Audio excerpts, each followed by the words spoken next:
Hey, party people. How's everybody's Thursday? I hope it's beautiful where you are and hopefully not on fire. It's kind of on fire here in Colorado, but not as bad as California, thank God. Feel really lucky for that.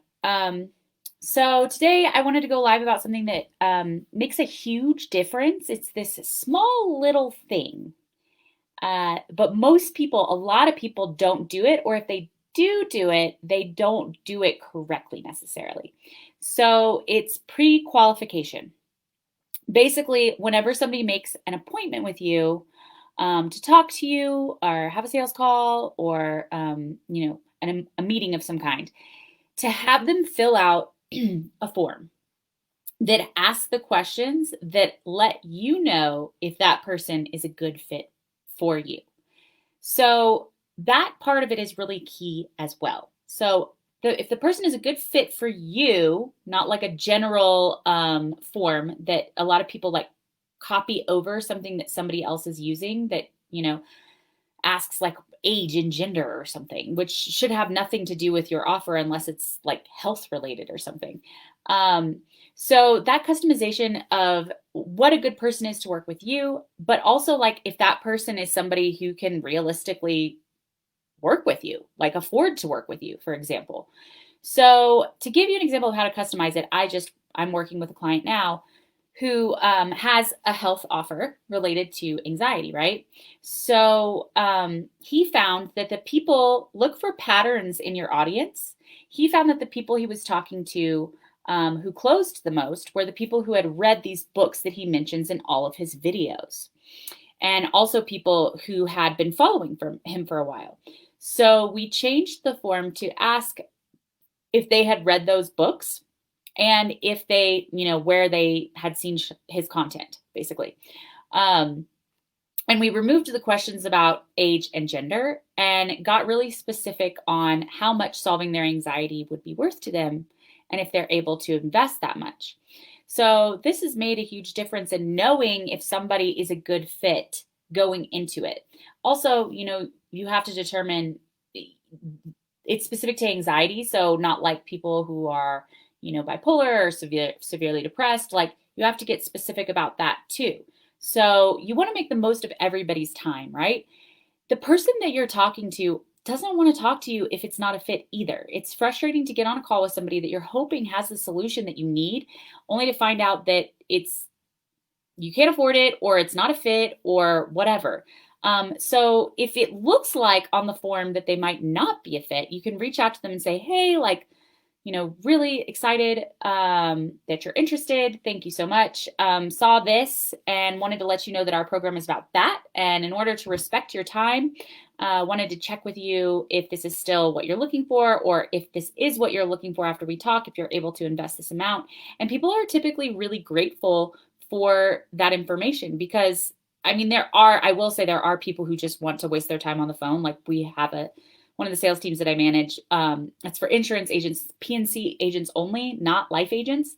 And for some reason, life agents still want to talk to us, even though we have nothing to help them with. So there are people who just want to talk to you, but I would say most of the time, everybody is very grateful to know what's going on and that it's not a fit for them. And if you're talking to the right prospects, I just like can't even tell you how much more you'll close. Oh, awesome. Thanks, Troy. And hey, live event marketers. So it seems silly, but if you're talking to people who can afford you, you're going to close a lot more of them.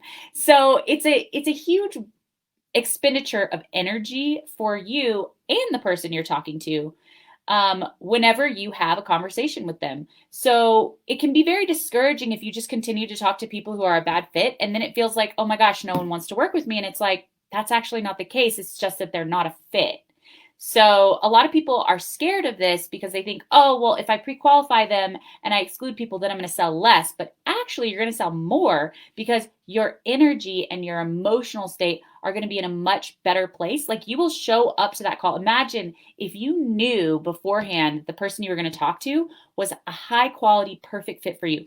How much more quality would you show up for that call? You would be excited for that call instead of showing up for a call not knowing if they're a fit and, having to go through the whole conversation where you waste a lot of energy only to find out that they're not a fit and you never knew to start with.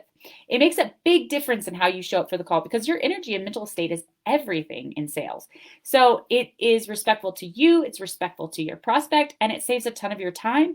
And it takes like 5 seconds to implement. So just think back on any patterns in the people that you like working with. So, like, for example, I have another client who works with people on nutrition, but she doesn't like working with people who only want to do weight loss. So she asks like what your goal is, and if it's purely weight loss, then she knows that's probably not a good fit for her.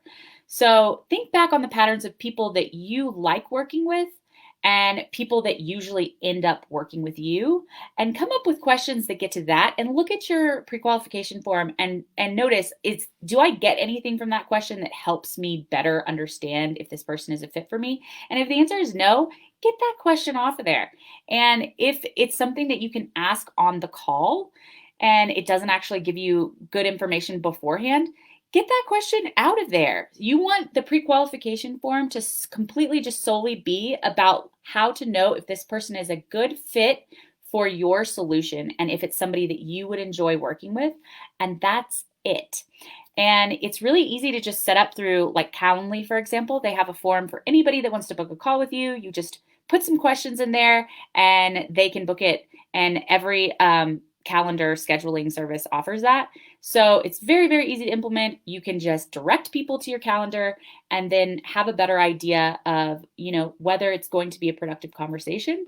And as a result, you'll close so many more of the people that you talk to because you're going to be excited to talk to them. They're going to be able to afford you, and they're going to be somebody that you can really help. So anyway, this is a small thing. I promise it won't result in you losing clients. It will result in you winning more clients.